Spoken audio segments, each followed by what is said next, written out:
Hello everybody, welcome back where we are finishing our calcium part.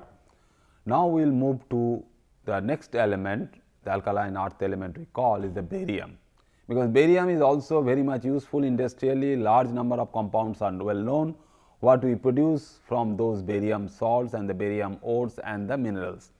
So, we will only go for some useful compounds only.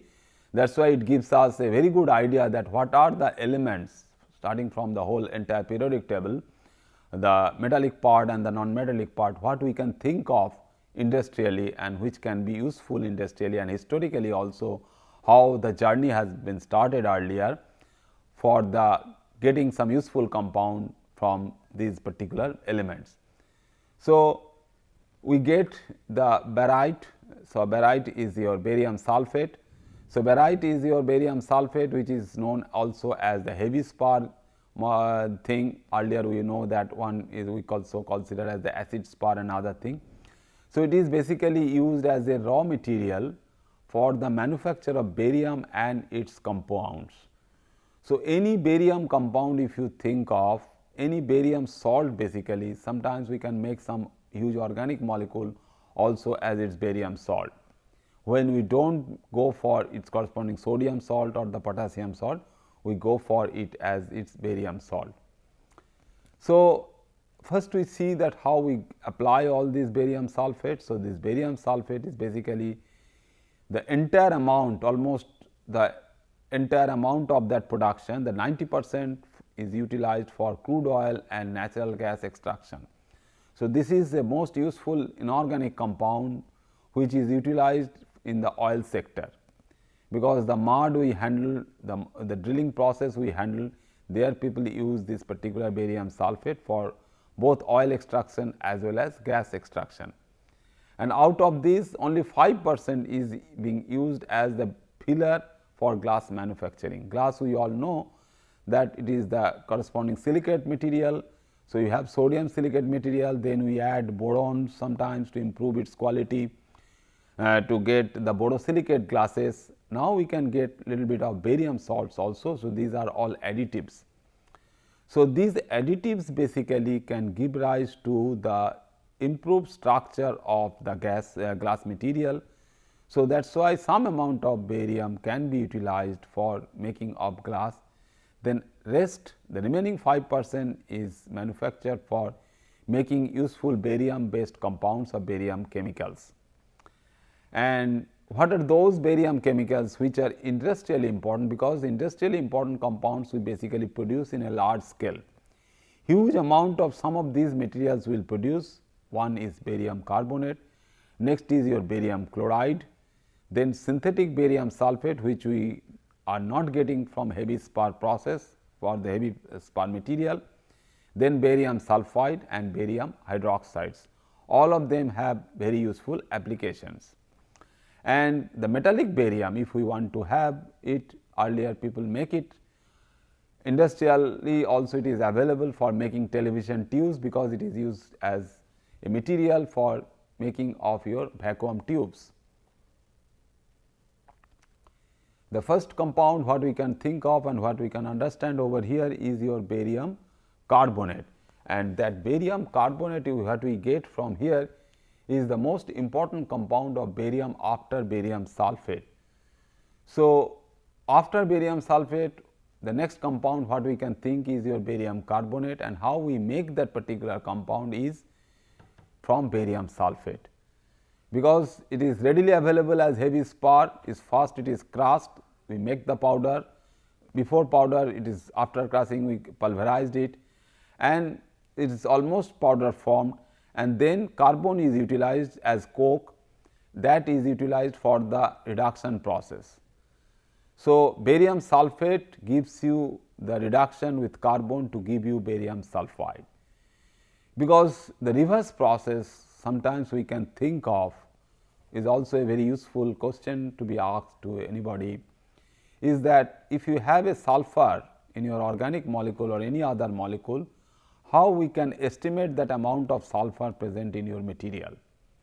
So, best way of doing that thing is the reverse process. That means, sulfur we all know that there are systems where this can be very easily oxidized to sulfate, and that sulfate, whether it is a organic sulfate like your some long surfactant molecules earlier we have seen, or some inorganic sulfate material, that can be removed as sulfate anion, and that sulfate anion can be trapped as barium sulfate, because it is a very useful molecule and insoluble molecule, and you take it as the amount of barium sulfate which can be available from your sulfur bearing compounds.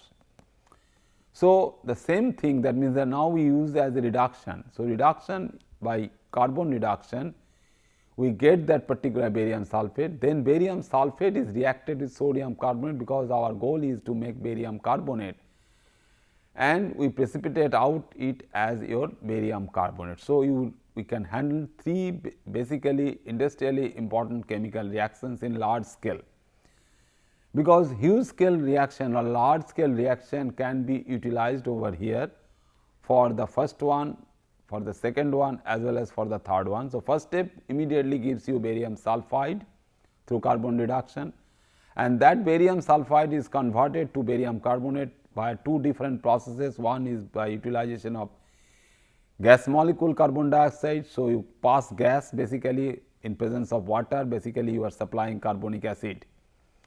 So, mixture of these two can give you the corresponding conversion of sulfide to carbonate, or in other case you add sodium carbonate, where the process of making that thing will be costlier, because sodium carbonate you have to identify that also as a separate material, and it has also some price.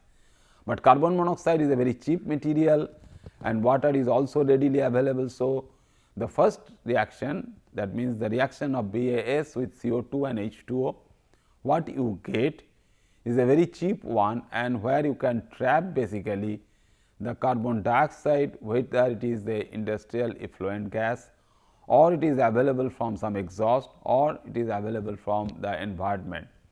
Only thing that it should be highly concentrated one, because in the environment we do not have that much carbon dioxide which can be easily converted to your barium carbonate through the use of barium sulfide. So, we should know that particular process, because the carbonate formation from carbon dioxide is well known, and in strongly alkaline medium like sodium hydroxide we use it, and that sodium hydroxide can trap, or calcium hydroxide can trap your carbon dioxide to convert it to sodium carbonate or calcium carbonate. But making this carbonate directly from sulfide sample is a unique one, because by doing so you will be producing in the first case hydrogen sulfide gas, or in the second case sodium sulfide. So, in the second case may not be so expensive if you use also sodium carbonate, because sodium carbonate we all know is a very cheap material. So, that cheap material can be used for making of barium carbonate, which is a costlier one, because your barium sulfide is a cheap one, cheap material, because it has been obtained from barium sulfate. It can be converted to barium carbonate, which is a costly material, as well as your sodium sulfide, which has also some price. Then the process what we can think of. So, you start from the ore, you have the barite ore. So, you have to take that particular ore and you crush it. So, this is basically the whatever I told just now is your block diagram presentation. So, block diagram presentation will tell you and move you from your ore to your thermal reduction step by the addition of coke. You add coke, you go for the thermal reduction, and by that time you go for the grinding and pulverizing also. And while you go for both grinding and leaching, you get the barium sulfate sulfide solution. That means the reduction is completed, and is a continuous counter current decantation. That means you against the flow you decant something, and the decantation from the barium sulfide solution you remove the other part. So, removal of one part is your ore residue, the unreacted ore basically. So, you have this, that means the barium sulfide in solution. So, basically whatever thing was there from the sulfate material, you converted it to sulfide, and that sulfide is in aqueous medium. So, you can remove that particular one through decantation, because the liquid material you can transfer to some other reaction vessel, and your ore will remain over there, and the residual ore can be reutilized for this particular process.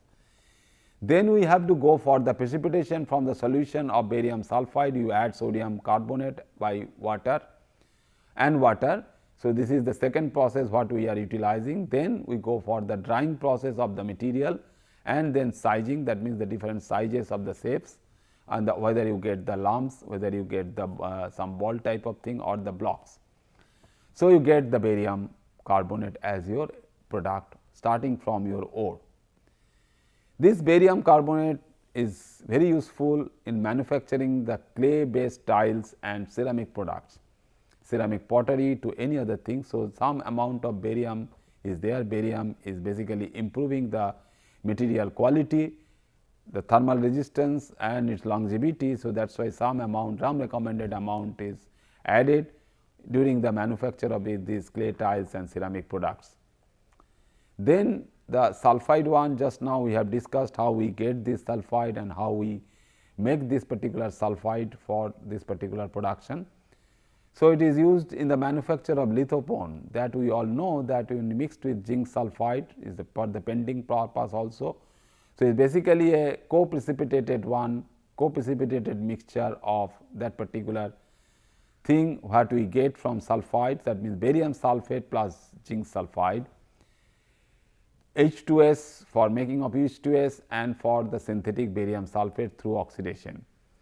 So, synthetic barium sulphate, because the ore is giving you the natural sulphate. So, that is why we call it as barium sulphate.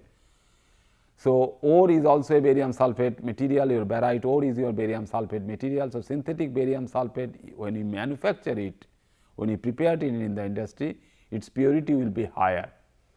So, you take the barium sulphide solution, and again like that of your addition of sodium carbonate, now you add sodium sulphate. So, is basically a metathetic reaction, and that metathetic reaction is not a double metathetic reaction, but it is addition of this thing. That means, barium is converting to barium sulphate and sodium is producing your sodium sulphide. So, our ultimate goal is to making of this barium sulphate, but at the same time you will be also producing sodium sulphide.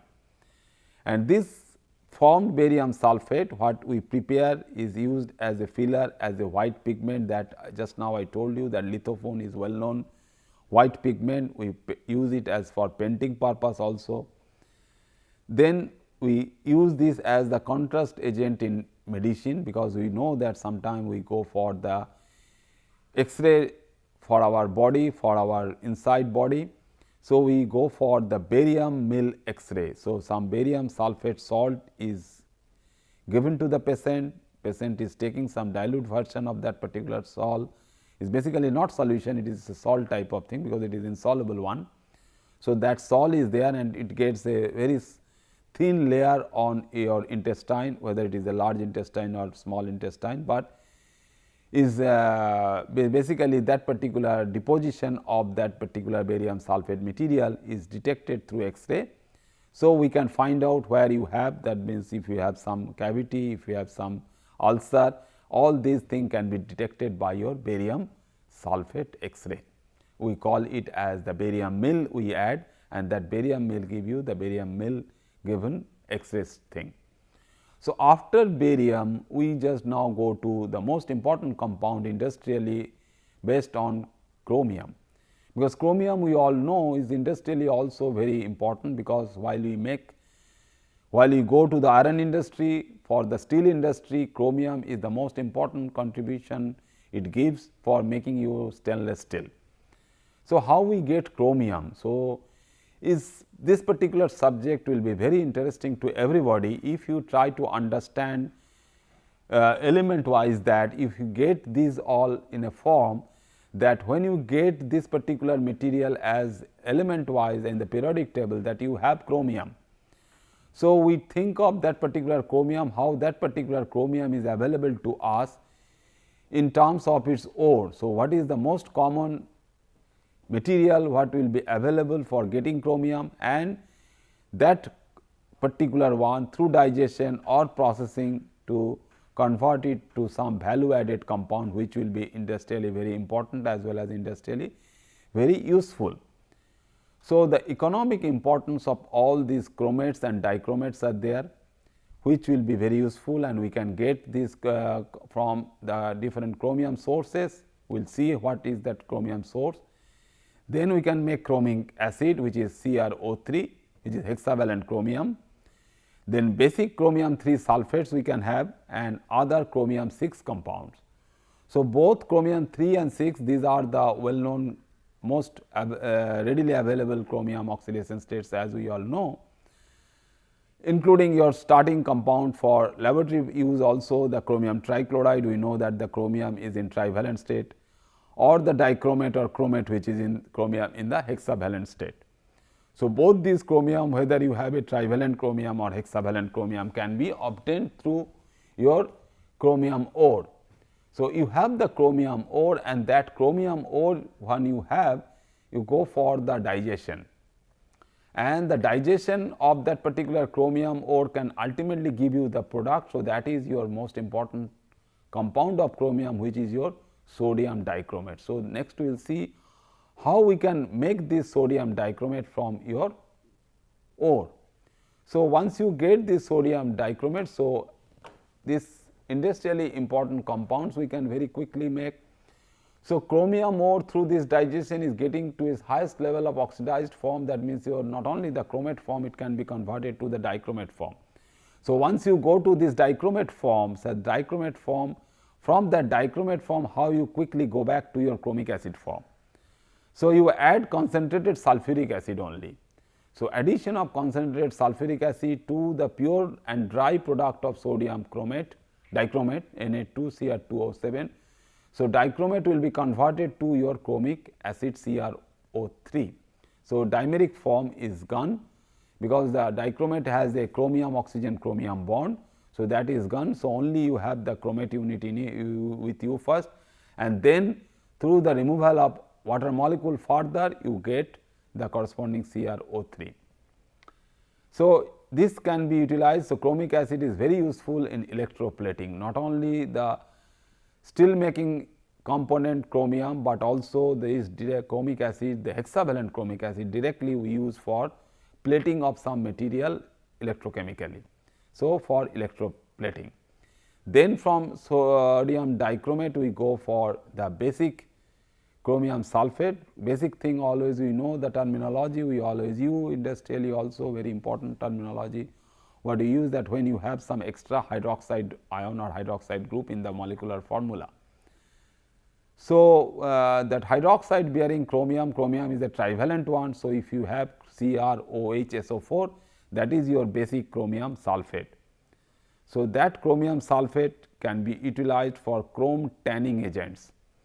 So, in the tanning industry, for removal of the getting the skin very well, to remove the hair, the skin hairs from the different animal skin, we use this particular material, that means the basic chromium 3 sulfate. So, huge amount of this basic chromium 3 sulfate is consumed in the leather tannery industry.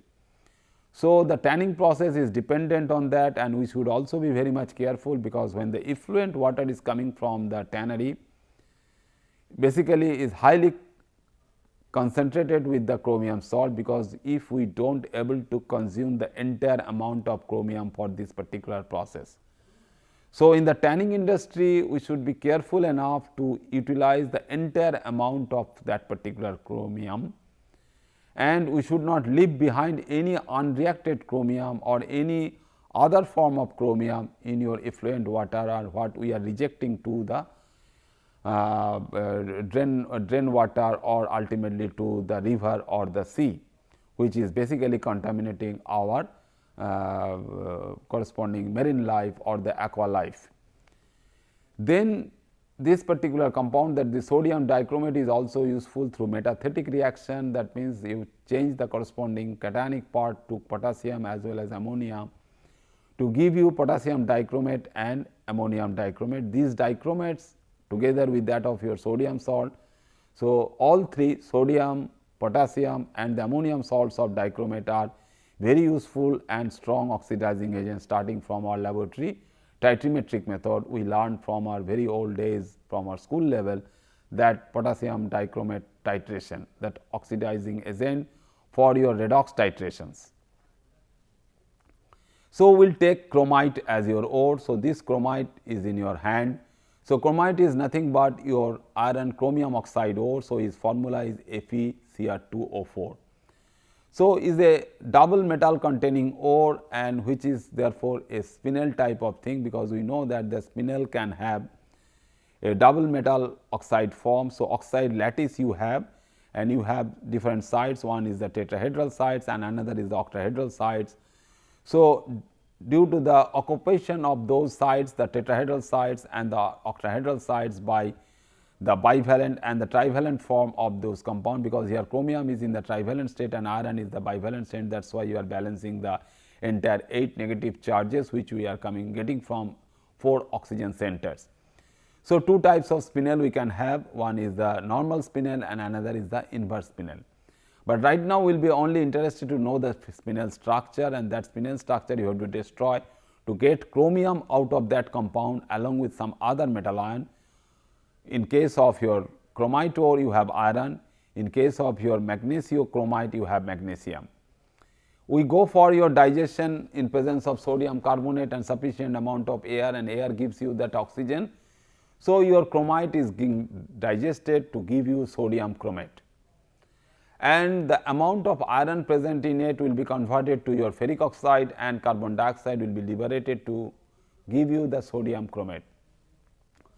And this sodium chromate is a sodium salt. So, alkaline oxidative digestion we call, because we have added some alkaline salt as your sodium carbonate salt, and we go for the digestion in presence of excess air or excess oxygen which is coming from your air also, and in solution we get the corresponding sodium chromate. So, Na2CrO4 we are making out of this, and that can be utilized for utilization of this chromite, because this chromite can be useful in steel industry. So, large amount. So, almost 75% of this is utilized for making stainless steel, because it is a very useful material for making stainless steel through incorporation of chromium. Then the refractory material, the tiles, the bricks and all these things can be made through the incorporation of your chromite ore, and lately the remaining amount, that means 13%, can be utilized for chemical industry for making some very useful compound like that of your sodium dichromate. So, you have this thing, how you go for that digestion. So, you take the chromium bearing ore, that chromite ore, you add sodium carbonate and other additives if you try to get it. So, grinding, drying and weighing process is give you the mixture. So, 3 different processes: grinding, drying and weighing. That means how much you are adding and your particular composition, that means the weight ratio is also important. So, mixing gives you, and you go for the digestion, and the digestion is giving you something where you get that after crushing. So, everything is mixed, then you go for the crushing process, and the crushing then you mixed with air, and air give that particular digestion, and then you have the gas what is coming out. So, after crushing basically we go for the stirring and stirring and stirring. So, then we go for addition of sulfuric acid. So, the sulfuric acid process or the sulfuric acid path for acidification, and then the process of acidification followed by centrifugation, and centrifugation gives you the corresponding development of the sodium dichromate formation. So, addition of your chromite ore, sodium carbonate, air, that is digestion, and everything will giving you the corresponding sodium dichromate liquor. And at the same time what you are producing, the gas basically from the digestion step, gas is going out, and gas purification chamber should be there, and that can take out the gas for storing and further utilization. Then we can go for the concentrated form of that liquor and giving you the sodium dichromate crystals through crystallization. So, either you have some very concentrated liquor form in the liquid form, or you go for concentrated one, and once you exceed the supersaturation level you think that you can go for crystallization. And the crystallized form still you have the trapped water molecule, is not a dry one, is a wet one. So, you can go for the drying process. So, after the drying process you get in your hand the sodium dichromate crystals. So, we get basically the sodium dichromate in the dihydrate form, because what we use in the laboratory also, it is the anhydrous form, no water of crystallization. So, but in the crystallized form what we get in the water medium is your corresponding process, what you get is as your sodium dichromate. So, that sodium dichromate is in dihydrate form. It is a simple process, but it has sodium sulfate as the byproduct. So, when you react with sulfuric acid, obviously the sulfate will come out as your sodium sulfate from the material. So, you have to take care of that particular amount of sodium sulfate what is being formed over there. So, that sodium sulfate should be taken out. Now, the sodium chromate can also be digested in some other way that I already told you, that you can go for carbon dioxide also. So, these are the very simple processes what you require basically to add, whether you are able to add sodium salt of your chromate to your sulfuric acid, or you directly treat with carbon dioxide as a gas molecule, converting that in both the two cases to dichromate, because you require this thing, because in both the two cases you require the acidic medium, because the chromates we know can follow the dimer formation, the condensation of two chromate units to give you the dichromate, which is catalyzed by protons, the H plus. So, this H plus can come from sulfuric acid, or that H plus can come also the mixture of carbon dioxide and water, which is nothing but your carbonic acid. When we get a mixture of carbon dioxide and water, we know that this is your carbonic acid. So, that carbonic acid through the removal of bicarbonate anion also gives you the proton. So, that proton is still available for converting your chromate to dichromate. So, is a basically a reaction which is driven by proton. So, this second process can be considered as a complicated process, but no difficulty in utilizing the byproduct, because sodium bicarbonate can be very easily utilized.